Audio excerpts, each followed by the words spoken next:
dipersembahkan oleh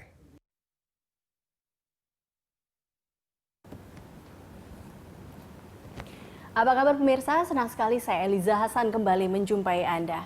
Pemirsa tentunya melaksanakan nilai 4 pilar kebangsaan yang mengandung nilai persatuan dan juga gotong royong mewujudkan kesejahteraan dan keadilan sosial bagi seluruh rakyat Indonesia tentunya menjadi harapan kita semua.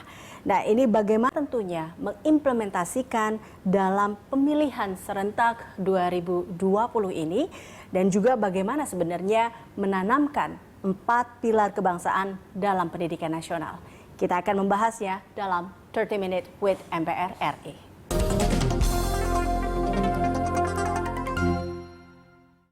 Ya, saat ini saya sudah bersama dengan Wakil Ketua MPR RI, Hade Jazilul Fawait. Assalamualaikum Pak, apa kabar? Waalaikumsalam, kabar sehat dan salam sehat untuk semua terhindar dari corona. Amin ya, kita berharap salam sehat dan sesehat Indonesia lekas sehat atau segera bebas dari pandemi COVID-19. Ini kalau kita berbicara terkait dengan pemilihan serentak yang akan dilakukan 9 Desember ini Pak Jazilul, ini kan kita tahu semakin dekat waktunya. Nah, pesta demokrasi ini akan dimulai dari beberapa wilayah di Indonesia. Nah, Anda sendiri melihat bahwa untuk memilih pemimpin yang pastinya juga memiliki hikmat dan kebijaksanaan yang sesuai dengan sila keempat, kita tahu, menurut Anda apa sih sebenarnya yang harus dimiliki oleh pemimpin kita? Pertama, saya mengajak ke seluruh warga masyarakat Indonesia untuk mendukung dan mendorong agar Pilkada serentak 2020 berlangsung aman, tertib, dan sukses. Pilkada serentak, kita harus tahu bahwa ini adalah bagian dari buah reformasi. Tahun 98 kita semua mendorong reformasi untuk menghilangkan KKN. Saya ingatkan itu. Jadi agenda reformasi adalah menghilangkan KKN dan mengembalikan kedaulatan rakyat sepenuh-penuhnya di tangan rakyat. Oleh sebab itu maka dilakukanlah amandemen terhadap Undang-Undang 1945 agar presiden dipilih langsung dan kemudian dilanjutkan dengan Undang-Undang Pilkada, kepala daerah dipilih langsung sebagai wujud kedaulatan rakyat. Oke, artinya kekuasaan tertinggi ada di tangan rakyat. Nah, kalau kita merujuk kepada sila keempat, siapa sih sesungguhnya pemimpin tertinggi? Kedaulatan di tangan rakyat dan dipimpin oleh hikmat kebijaksanaan. Ya. Artinya, kalau dulu di zamannya Plato bahwa kita harus mencari pemimpin yang bijaksana, para filosof. Kalau Al-Farabi bilangnya Al-Madinah Al-Munawwarah, Al-Madinah Al-Fadilah, masyarakat yang beradab, yang utama, itu dipimpin oleh orang-orang yang bijaksana. Jadi di Indonesia menganut prinsip itu sesungguhnya. Kepemimpinan tertinggi adalah terletak pada kebijaksanaan. Siapa yang harus bijaksana? Ya rakyatnya, ya pemimpinnya. Di mana dibuktikan kebijaksanaan itu? Pada perwujudan kedaulatan yang disebut pilkada atau pilpres atau pileg. Jadi kalau rakyatnya bijaksana, pemimpinnya bijaksana, itu sesungguhnya yang diharapkan untuk melahirkan masyarakat Indonesia yang adil, makmur, sejahtera. Jadi tanpa itu nggak mungkin. Kalau rakyatnya tidak bijaksana, pemimpinnya tidak bijaksana, cita-cita proklamasi tidak akan mungkin, karena itu jelas dalam Pancasila di sila keempat, Indonesia ini adalah negara yang penuh bijaksana. Hikmat kebijaksanaan. Di sini kuncinya yang sering lupa.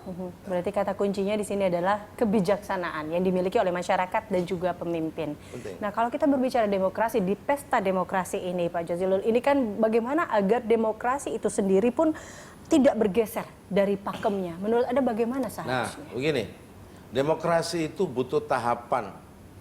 Demokrasi butuh transisi, demokrasi juga butuh kesabaran untuk agar kita semua menyadari bahwa hak untuk memilih itu adalah harus didasari oleh kebijaksanaan. Nah, masalahnya begini, ini sama. Cita-cita reformasi juga memasukkan 20% anggaran negara untuk pendidikan. Ingat, hanya pendidikan yang bisa mengantarkan manusia menjadi bijaksana. Jadi selama pendidikan, apalagi tambah kesejahteraan kita minus, nggak akan ada yang disebut rakyat pemimpin yang bijaksana. Makanya penting alokasi pendidikan 20% untuk melahirkan manusia yang cerdas, manusia yang berilmu. Ujungnya adalah manusia yang memiliki hikmat kebijaksanaan. Ini yang sebenarnya cita-cita reformasi. Jadi nggak bisa kita pisah-pisahkan. Jadi seluruh sila yang ada di Pancasila ini, ketika dia mewujudkan pada sistem demokrasi yang modern ini, ya memang betul one man one vote itu ciri demokrasi. Demokrasi, oke. Tetapi man-nya itu siapa? Nah, yang diharapkan dalam Pancasila, man-nya baik yang dipilih, orang yang memilih itu sama-sama memiliki hikmat kebijaksanaan. Jadi kalau tidak akan bergeser yang disebut demokrasi ini. Nah, ini menarik sih ketika Anda mengatakan bahwa memang kadang pemimpin ini adalah menjadi sebuah contoh. Nah, bagaimana kalau kita lihat kan data yang didapat bahwa KPK mencatat ada 300 kepala daerah yang terjerat kasus korupsi, kemudian ada sebuah money politik ketika pesta demokrasi. Apa yang sebenarnya harus dilakukan di sini bagi seorang pemimpin dan juga masyarakat mendidik atau pemimpin yang mendidik masyarakat agar tidak terjerat dengan money politik, begitu pula dengan kepala-kepala daerah ini tidak terjerat dengan korupsi. Ya. Silakan Pak. Jadi prosedur demokrasi, syarat-syarat demokrasi, pemilihan langsung yang dilakukan di Indonesia ini sesungguhnya sudah memenuhi syarat-syarat administratif. Jadi pemilih datang ke TPS, ada jargonnya jurdil, luber, ya.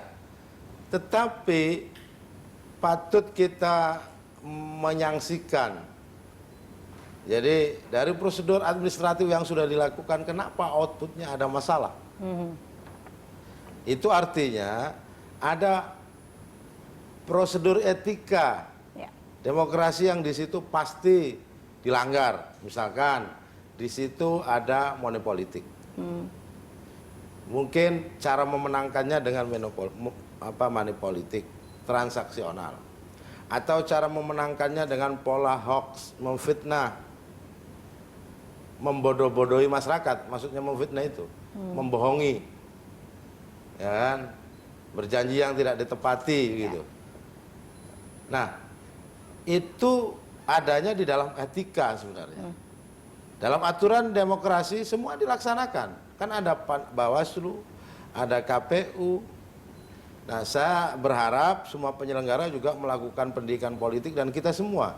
Tetapi lebih dari itu, semua pemimpin yang ada di Indonesia itu terikat dengan etika kehidupan berbangsa. Oke, kita akan lanjutkan perbincangan ini Pak Jazilul dan pemirsa, kami akan kembali sesaat lagi.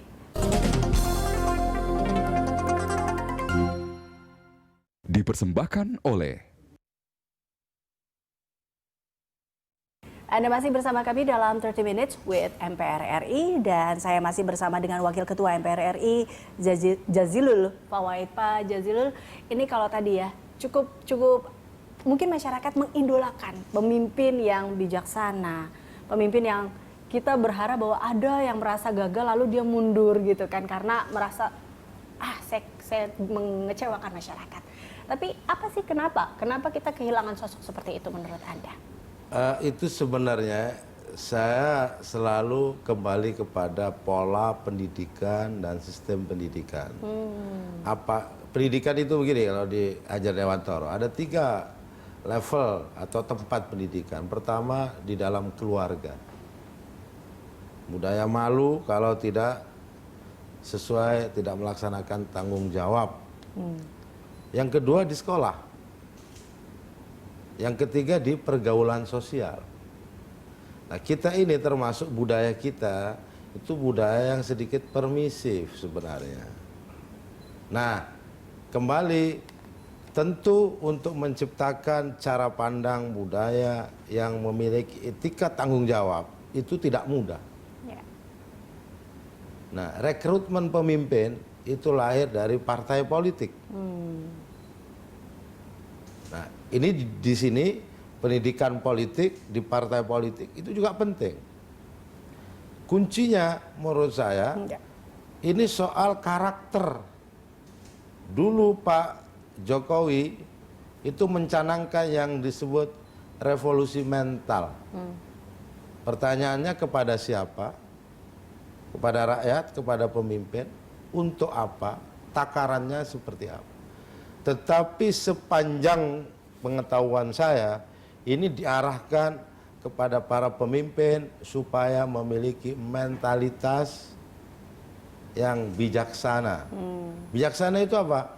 Ada pengabdian, ada rasa malu, ada kejujuran, ada tanggung jawab, ada keberanian. Ya. Ada mental yang baru, kira-kira begitu. Ya, ya. Ini diprogram. Nah sekarang, apakah program pola pendidikan kita itu mengarah ke sana, mengarah kepada pendidikan? Kalau di visi misi pendidikan iya, karakter.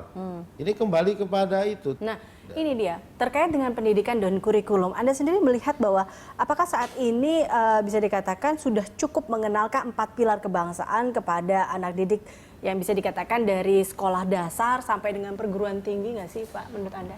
Belum cukup. Jadi menurut saya kita perlu kemudian mengevaluasi kembali.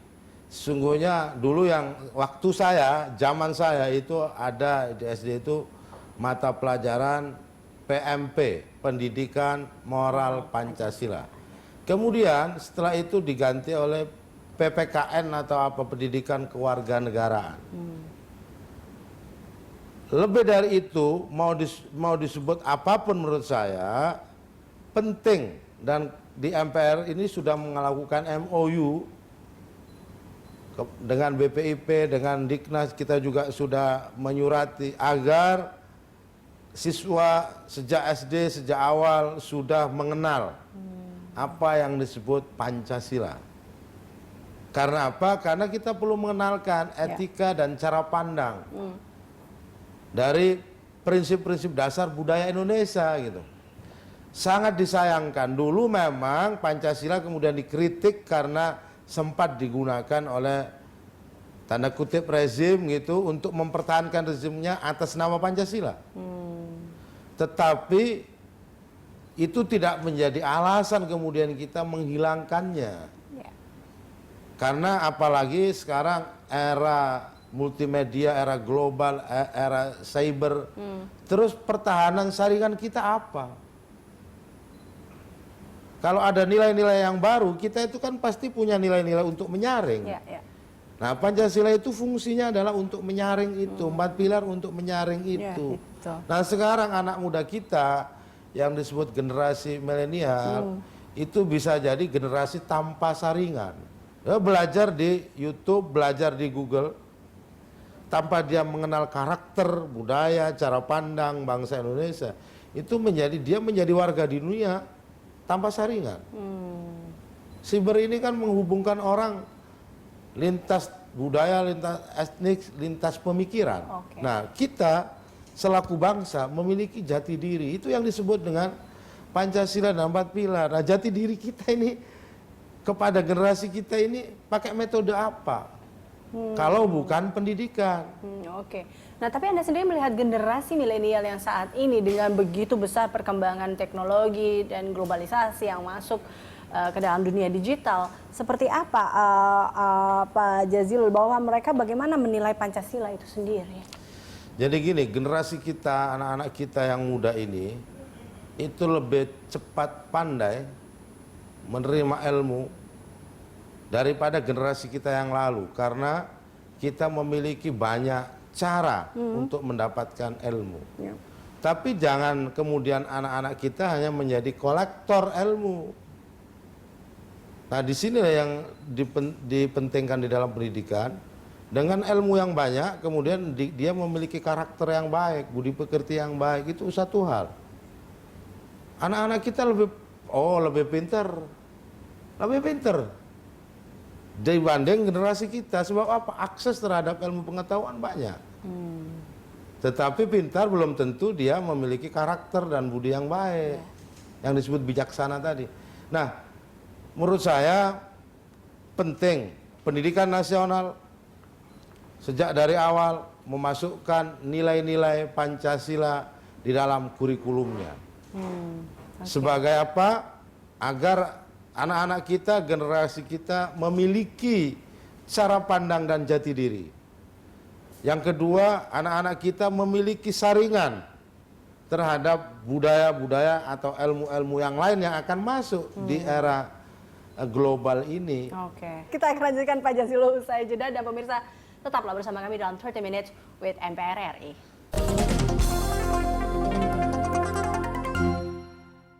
Dipersembahkan oleh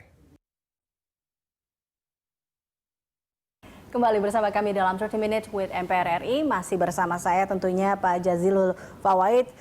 Ini cukup menarik ya, perkembangan dunia teknologi saat ini juga akhirnya muncul sekarang hoax, ujaran kebencian, berita bohong yang begitu ramai Pak Jazilul. Nah, Anda sendiri melihat dengan perkembangannya media sosial, begitu banyaknya ujaran kebencian, MPR melihatnya seperti apa Pak Jazilul?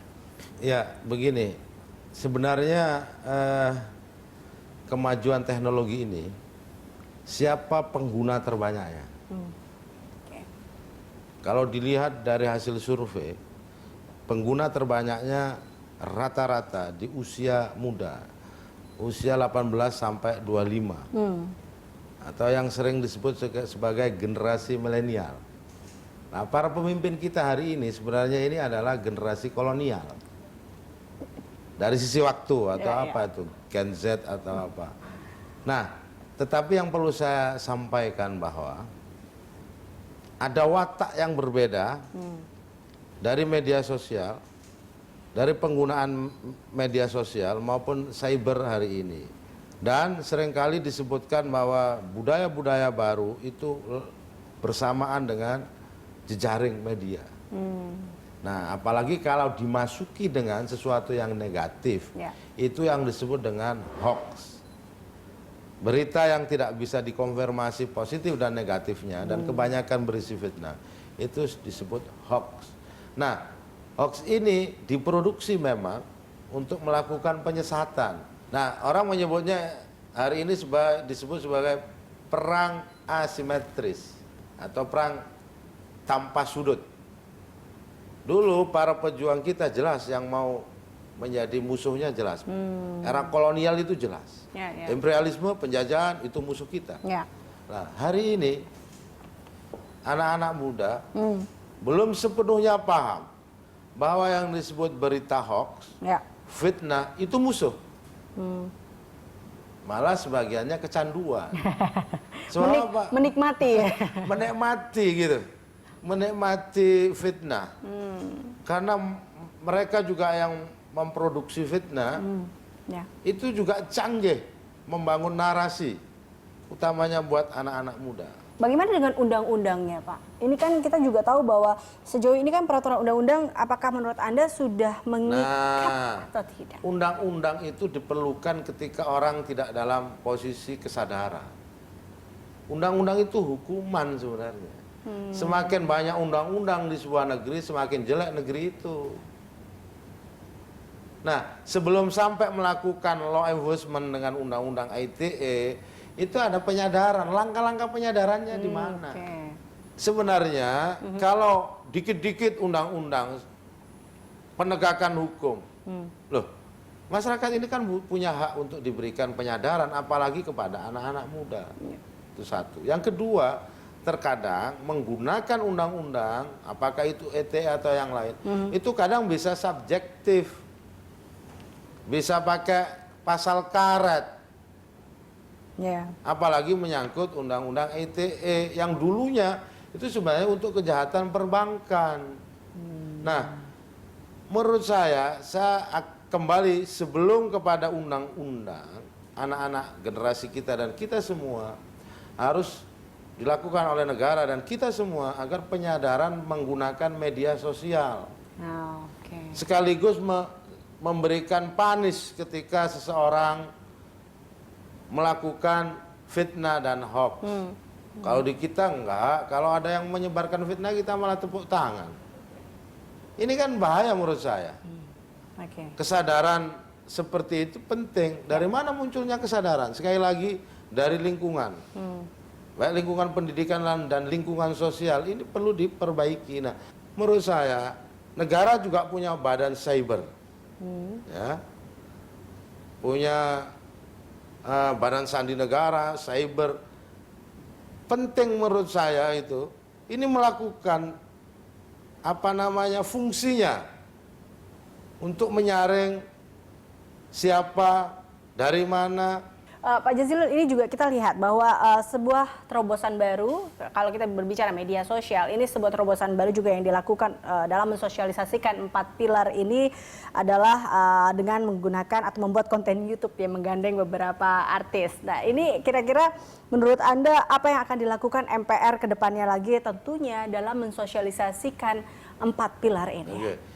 Itu sebenarnya tugas-tugas yang lebih pada sifatnya kreativitas, bukan tugas konstitusinya. Ya.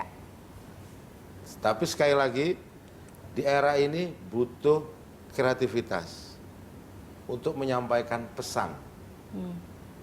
Apakah lewat YouTube, Instagram, atau siapapun. Dan saya yakin, pimpinan tidak ada biaya untuk Instagram, YouTube. Tidak akan ada itu. Itu sesuatu yang memang dari niat semulanya agar kita memiliki koneksi dengan budaya anak-anak muda. Ya. Kalau dilihat dari mata anggarannya pasti tidak ada. Okay. MPR melakukan waktu itu konser untuk COVID. MPR juga melakukan gathering dengan para insan media dan banyak lagi. Nah, kalau ini dilakukan oleh Humas, tetapi khusus yang dilakukan oleh pribadi pimpinan itu adalah muncul dari kesadaran akan tugasnya. Oke, baik. Nah, ini saatnya Pak Jazilul mengajak masyarakat untuk terus bersama menjaga 4 pilar kebangsaan. Silakan, Pak.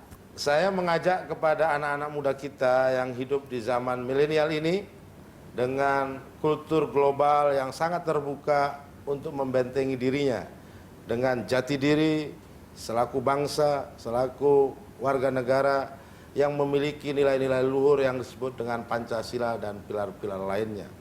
Itu adalah benteng kita dan alat penyaring dari semua cara pikir, perspektif, nilai dan budaya yang muncul dari luar. Mari kita cintai Indonesia sepenuh-penuhnya sebagai bangsa, sebagai warga yang memiliki nilai-nilai luhur. Kita harus bangga menjadi bangsa Indonesia. Baik, terima kasih Pak Jazilul atas waktunya dan kesempatannya ini dalam 30 Minutes with MPR RI. Sama-sama, terima kasih Mbak Elsa, kita senang sekali. Dan pemirsa, demikian 30 Minutes with MPR RI. Saya Eliza Hasan atas nama seluruh kerabat kerja yang bertugas undur diri. Terima kasih dan sampai jumpa.